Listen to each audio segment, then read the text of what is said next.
অন্য ধর্মের কোনো উপাসনালয় অথবা কোনো সহায় সম্পদ উপরে হামলা অথবা কোনো ভিন্ন ধর্মের মানুষের অধিকার লুণ্ঠনের মতো কোনো জঘন্য কার্যক্রমের সাথে জামাত ইসলামীর কোনো সংযোগ খুঁজে পাওয়া যাবে না। আমরা চ্যালেঞ্জ করে বলতে পারি, জুলুম এবং নিষ্পেষণের হেন প্রক্রিয়া নাই, পদ্ধতি নাই যা ওই ফ্যাসিস্ট আওয়ামী লীগ সরকার জামাত ইসলামীর উপরে, ইসলামী ছাত্র শিবিরের উপরে করেনি।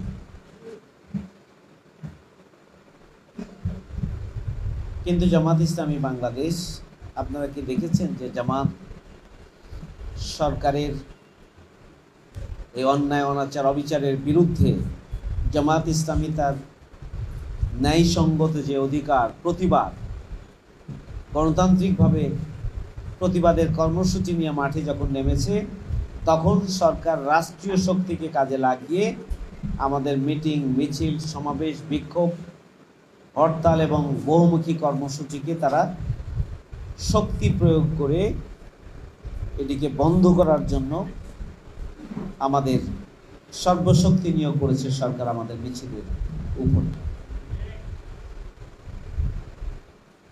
কিন্তু এই কথা তো দিবালোকের মতো সত্য যে আমরা যে আন্দোলন করি সে আন্দোলনটিকে জুলুম, নির্যাতন, নিষ্পেষণ চালিয়ে, হত্যা করে, গুম করে, খুন করে, জেল জুলুম ভুলিয়া কোনো কিছু করেই এই আদর্শকে মুছে দেয়া যায় না এবং যাবে না। তার প্রমাণ হচ্ছে বাংলাদেশ জামাত ইসলাম। আমরা একদিকে আমাদের উপরে জুলুম, নির্যাতন, নিশৃঙ্খলা চালানো হয়েছে, আমাদের নেতৃবৃন্দকে হত্যা করা হচ্ছে, রিমান্ডে নেওয়া হচ্ছে, ডান্ডাবেড়ি পরানো হচ্ছে, যত্রতত্র গ্রেপ্তার করা হচ্ছে, ঘরে ঘুমাতে পারে না। অন্যদিকে এত কিছুর পরও বাংলাদেশ জামাত ইসলামী তার সাংগঠনিক নিয়মিত যে কার্যক্রম, ভিন্ন পন্থায় সেই কার্যক্রমগুলো পরিচালনা করে চলেছে। জামাত ইসলামী না হলে আজকে জামাত ইসলামীকে খুঁজে পাওয়া যেত না। জামাত ইসলামী তার সাংগঠনিক সামগ্রিক কার্যক্রম ভিন্ন কৌশলে তারা অব্যাহত রেখেছে। একদিনের জন্য জামাত ইসলামী তার কার্যক্রম বন্ধ করেনি। আপনারা খেয়াল করেছেন যে বাংলাদেশ জামাত ইসলামী উপরে এত জুলুম, নিপীড়ন, নির্যাতন হওয়ার পরেও জামাত ইসলামী, বাংলাদেশে তো আরো অনেক রাজনৈতিক দল আছে না? বড় বড় দলের দাবি করে যারা, তারাও তো আছে। কিন্তু যেখানেই বিপর্যস্ত মানবতা, যেখানেই দুর্ঘটনা বা অ্যাক্সিডেন্ট, বন্যা, নৌকাডুবি, যেখানেই বিপর্যস্ত মানবতা, যেখানে অগ্নিসংযোগ, তারপরে হচ্ছে ভূমিকম্প বা যে কোনো ধরনের মানবিক দুর্যোগে সবার আগে আমিরে জামাত এবং জামাত ইসলামীর কর্মীরাই সবার আগে ছুটে যায় মানুষের কাছে। এটার সাক্ষী নিশ্চয় আপনারা, কারণ সোশ্যাল মিডিয়ার যুগে এখন আর কাউকে ভুল বুঝানোর কোনো সুযোগ নেই, আর ডান বাম মিথ্যা কথা দিয়ে মানুষকে প্রতারিত করারও আর কোনো সুযোগ নাই। জামাত ইসলামী বাংলাদেশ মানুষের কল্যাণ সাধনের ক্ষেত্রে কখনোই দল মতের বিবেচনা করে নাই। দল মত, জাতি, ধর্ম, বর্ণ নির্বিশেষে মানবিক দিক থেকে একটা দায়িত্বশীল সংগঠন হিসাবে মানুষের পাশে দাঁড়ানোর জন্য ইবাদতের মানসিকতা নিয়ে এবং আমাদের স্রষ্টা আল্লাহ রাব্বুল আলামিনকে খুশি করার মানসিকতা নিয়েই বাংলাদেশ জামাত ইসলামীর কর্মীরা মানুষের কাছে গিয়েছে, কখনোই দলমত ধর্ম বিবেচনা করেন। এটা আপনারা নিজেরাই তার সাক্ষী হওয়ার কথা। ঢাকা মহানগরীতে আমাদের 10টি অ্যাম্বুলেন্স রয়েছে। আমরা মানবিক সেবা দিয়ে থাকি। যাদের কোনো উপায় নেই তাদেরকে ফ্রি দিই আমরা।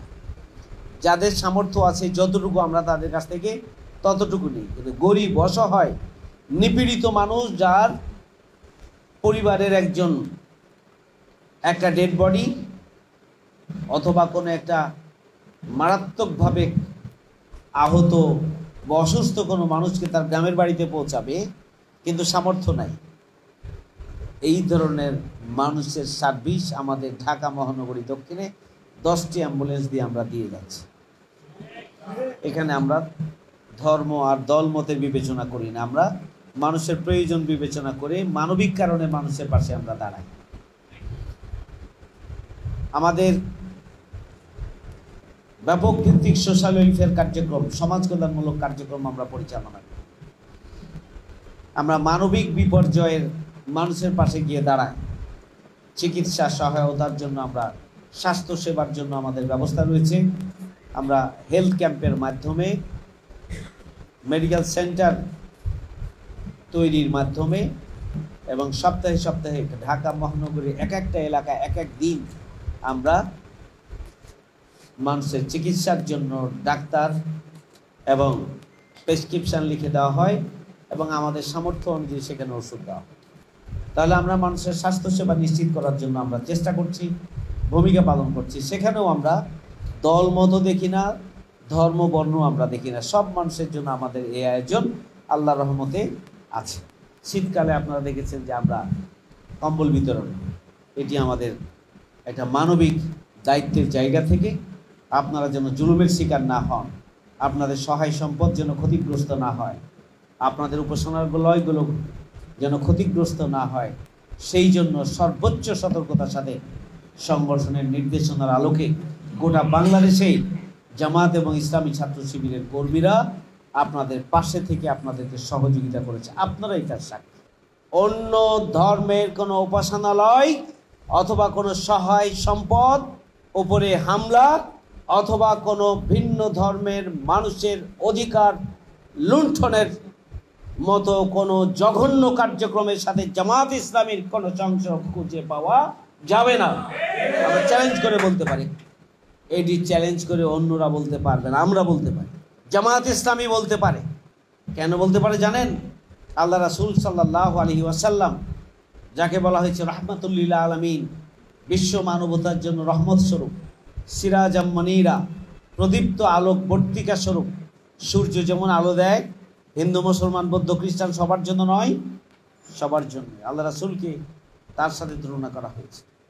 আল্লাহ রাসূলকে বলা হয়েছে রাহমাতুল লিল আলামিন, বিশ্ব মানবতার জন্য রহমত স্বরূপ, যিনি আমাদের নেতা এবং রাসূল সাল্লাল্লাহু আলাইহি ওয়াসাল্লাম। তিনি বলেছেন কি, যদি কোনো অমুসলিমের অধিকার কেউ খর্ব করে কাল কিয়ামতের দিনে আমি ওই অমুসলিমের পক্ষ নিব আর বিরুদ্ধে যাব আমি ওই মুসলিমের যে অন্যায়ভাবে একজন অমুসলিমের অধিকার নষ্ট করেছে। জামাত ইসলামী বাংলাদেশ যেহেতু রাসূলের আদর্শ প্রতিষ্ঠার জন্য রাজনীতি করে, আদর্শ প্রতিষ্ঠার জন্যই ভূমিকা পালন করে, সুতরাং জামাত ইসলামী কখনোই মানুষের অধিকার নষ্ট করার মতো, অমুসলিমদের অধিকার, ভিন্ন ধর্মাবলম্বীদের অধিকার নষ্ট করার মতো কোনো ন্যাক্কারজনক কার্যক্রমের সাথে সম্পৃক্ত হতে পারে না, কখনোই পারে। আপনারা যারা ভিন্ন ধর্মের অনুসারী রয়েছেন, আপনাদের কাছেও তা দিবালোকের মতো পরিষ্কার। এতদিন বলতে পারেন নাই, এতদিন স্বীকার করেন নাই, এতদিন ভয় ভীতি দিয়ে আপনাদেরকে দমিয়ে রাখা হয়েছিল। এখন একটা পরিবেশ পেয়েছেন, আমরা যেমন কথা বলার সুযোগ পেয়েছি, আপনারাও তেমন সাদাকে সাদা কালোকে কালো বলার সুযোগ পেয়েছি। বাংলাদেশ জামাত ইসলামী যে আদর্শ বিশ্বাস করে, জামাত ইসলামী যদি আগামী দিনে এদেশের জনগণের সমর্থনের মাধ্যমে আগামী দিনে রাষ্ট্র ক্ষমতায় যেতে পারে, তাহলে আমরা পরিষ্কার করে বলতে চাই, ইসলাম যেভাবে অন্যান্য ধর্মের সুরক্ষা দিয়েছে, তাদের অধিকার যতটা দিয়েছে এবং ধর্ম চর্চা করার সুযোগ যতটা দিয়েছে, অন্য কোনো জীবন বিধান, রাষ্ট্র, ধর্ম কেউ তা দিতে পারেনি এবং পারবেও না। এই ধরনের একটি পরিবেশ বাংলাদেশে নিশ্চিত করার জন্যই বাংলাদেশ জামাত ইসলামী তার প্রতিষ্ঠা লগ্ন থেকে ভূমিকা পালন করে চলেছে। আমরা একটা ইসলামী কল্যাণ রাষ্ট্র প্রতিষ্ঠা করতে চাই, যেখানে সুখে শান্তিতে দেশের সকল ধর্ম বর্ণ শ্রেণী পেশার মানুষ নিরাপত্তার সাথে বসবাস করতে পারে। আমরা এই ধরনের একটি বাংলাদেশ প্রতিষ্ঠা করতে চাই। আমাদের দেশের চ্যালেঞ্জ হচ্ছে দুর্নীতি, সন্ত্রাস এবং চাঁদাবাজি। আমাদের দেশের এই চ্যালেঞ্জগুলো ওভারকাম করার জন্য যে সৎ, দক্ষ, যোগ্য, দেশপ্রেমিক নেতৃত্ব দরকার, কিন্তু সেই সৎ, দক্ষ, দেশপ্রেমিক নেতৃত্বের বড্ড অভাব। সে অভাব পূরণের জন্যই জামাত ইসলামী তার প্রতিষ্ঠা লগ্ন থেকে কাজ করে যাচ্ছে। আমরা আগামী দিনে 5ই আগস্টের চেতনাকে ধারণ করে একটি নতুন বাংলাদেশ বিনির্মাণ করতে চাই, এবং সেই নতুন বাংলাদেশ বিনির্মাণে আপনাদের পরামর্শ, সহযোগিতা, সক্রিয় অংশগ্রহণ সহ আগামী দিনের বাংলাদেশের পরিবর্তনের জন্য আপনাদের একাকার হয়ে আগামী দিনে ভূমিকা পালনের আমরা প্রত্যাশা করি আপনাদের কাছ থেকে। অতীতেও আমরা সব সময় আপনাদের পাশে ছিলাম, আমরা এখনও আপনাদের পাশে আছি, এবং আগামী দিনও আমরা আপনাদের পাশে থাকবো ইনশাআল্লাহ। আপনারা যখনই ফিল করবেন, কোনো সমস্যা অনুভব করবেন, তখনই স্থানীয় জামাত নেতৃবৃন্দের আপনারা সহযোগিতা চাইবেন। তারা আপনাদের ভাই হিসাবে, প্রতিবেশী হিসাবে, নাগরিক হিসাবে এবং একজন মানবিক দায়িত্ব পালনের জন্য দায়িত্বশীল সংগঠনের কর্মী হিসাবে তারা আপনাদের পাশে ছুটে যাবে। তারা সমাধান যেটি করতে পারবে না, সেই জন্য আমরা আছি। আমরা সবাই মিলে আগামী দিনে একটি নতুন বাংলাদেশ বিনির্মাণ করব, যে বাংলাদেশ আগামী দিনে একটি সুখী, সমৃদ্ধশালী, সার্বভৌম বাংলাদেশ হিসাবে পৃথিবীর মানচিত্রে নিজেদের জায়গা করে নেবে। সুতরাং সেই বাংলাদেশ বিনির্মাণে